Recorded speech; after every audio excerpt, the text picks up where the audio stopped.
Hey, what's up guys? This is Neal Reyes and I want to welcome you to today's episode of Champions Minute. Today we're going to talk about the value of maintaining a prayer journal. Get ready.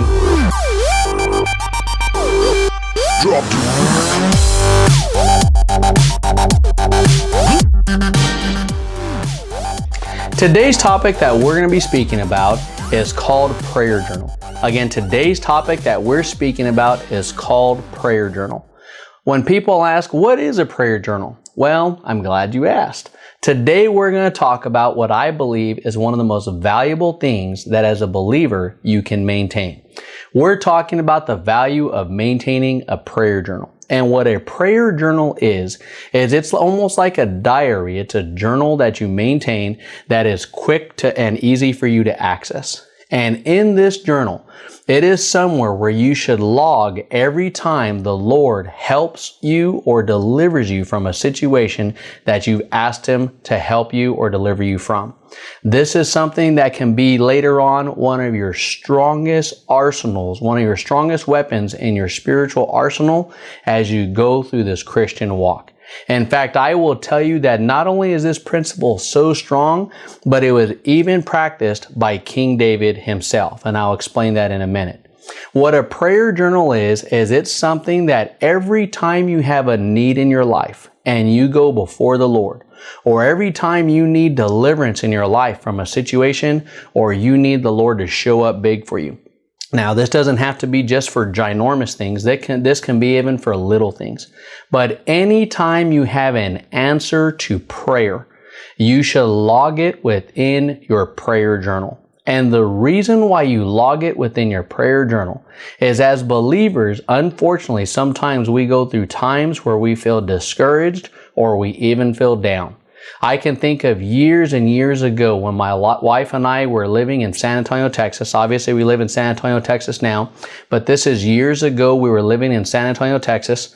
The Lord had brought us here from Albuquerque, New Mexico, and when He did, we thought we were going to be here for a lifetime.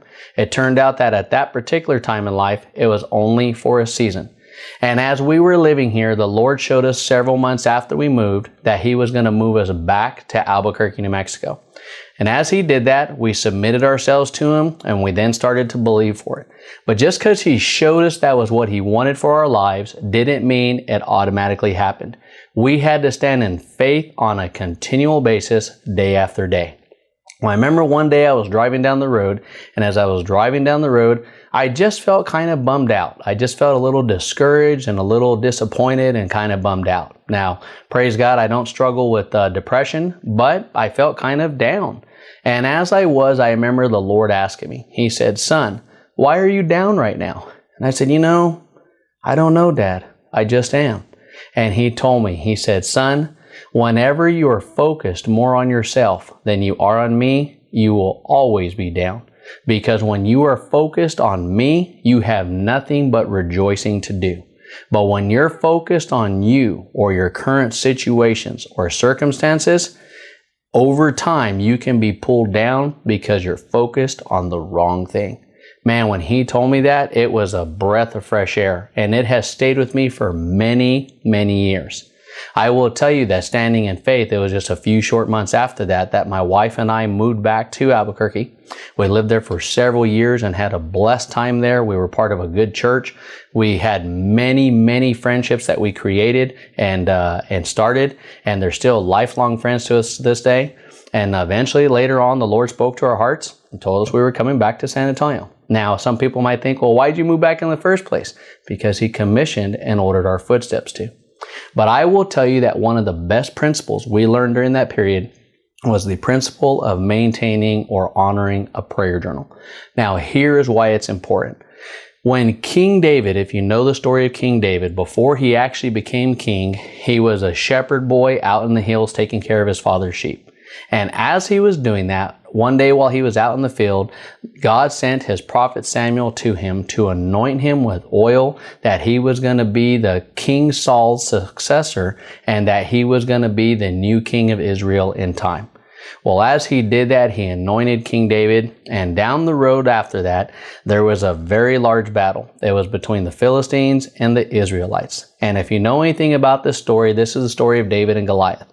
And Goliath, during this period, he was a huge soldier. In fact, he was a descendant from the giants. If you know anything about the story of the giants, he was a descendant of the giants. And with this gentleman was believed to be somewhere between 9 to 11 feet tall. And he was so large that it says that his armor alone weighed 500 pounds.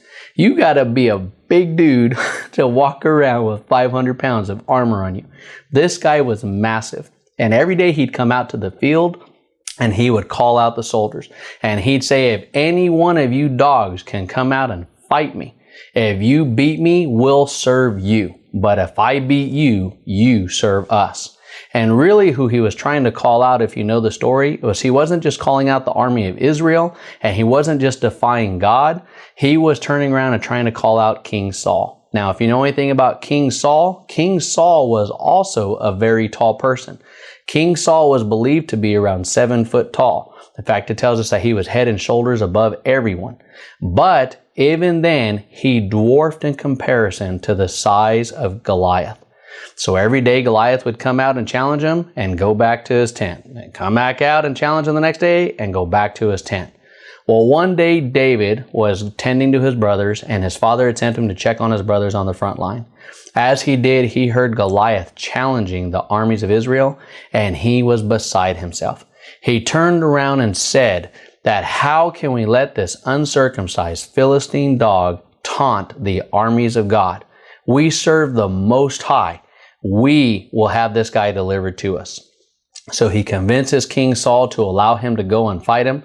And as he does, King Saul tries to array him with his armor and stuff. And he says, no, I'm not used to moving like that. It's too big for me and it's going to slow me down. And what he did is he picked up 5 small stones and he picked up his sling and he went out to face Goliath. But as he went out to face Goliath, this guy was huge. In fact, he starts mocking and laughing at David. But what David did was something so important. He used the principle of the prayer journal. When he went out to meet Goliath, the first thing he did is he brought himself into a spirit of recall of what God had already done for him. He said, I remember the time, Lord, when I was out taking care of my father's sheep and the bear turned around and tried to take off one of our sheep. And I remember I went and I smote the bear and you delivered me from the paw of the bear. I also remember the time that I was with my father's sheep and a lion came and tried to take off with the sheep. And I remember I went and grabbed the lion by the beard and smote the lion, and you delivered me from the paw of the lion. Father God, if you can deliver me from the paw of the bear and the paw of the lion, what can this uncircumcised Philistine dog do to me when I serve the Most High? And with that authority and with that confidence, he picked up his sling and he picked up a rock.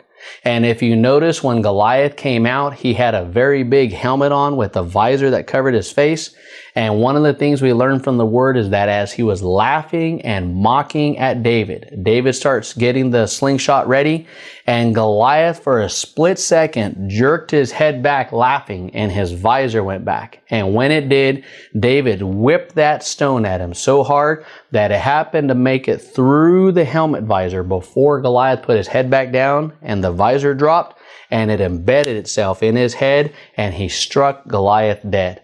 He then went across the field, and not to get gory, but he took Goliath's own sword and took his head off, and that day they defeated the Philistine army. Here's why that is so important. In life, when you're going through your challenges, and in life when the enemy is mocking you and telling you that there is no way for you to get out of whatever you're going through, that is when you turn around and reflect back to your prayer journal.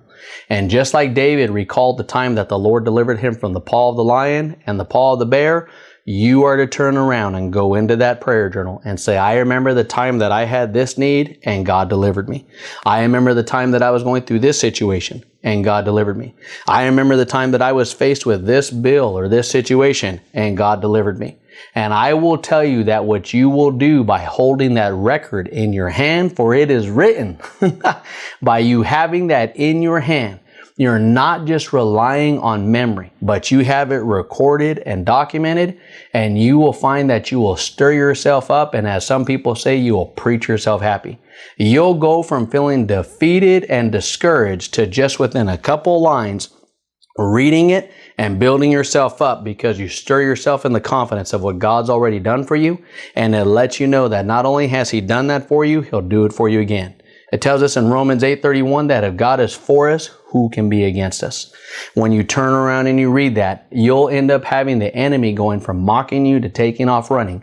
And as you read through that whole thing, you don't just stop a couple into it. You keep going and going and going. And the longer you maintain that prayer journal, the more months and years you're going to be able to go back and recall what God has already done for you. It'll also benefit you because if you have a similar circumstance happen to you in the future, you'll already have the record of when He delivered you from it before previously. Guys, I hope you found this teaching encouraging. As always, we want to remind you to swing by our website at nealreyes.com and find us on our social media. You can connect with us on YouTube, Facebook, or Twitter. And we invite you to turn around and subscribe to us, subscribe to our YouTube channel so you can get the teachings right when they come out. We put 5 of these out a week. It also gives you an opportunity to be able to share it on your own social media with your friends, family members, coworkers, those that you interact with. This gives an easy opportunity for you to share word that's feeding you with them and let them be fed off it, and it'll open opportunities for you to witness and minister to them in their lives because you have common things to be able to talk about. Guys, as always, we want to remind you that Jesus is Lord and He loves you, and so do we. Thank you, and have a blessed day. Drop.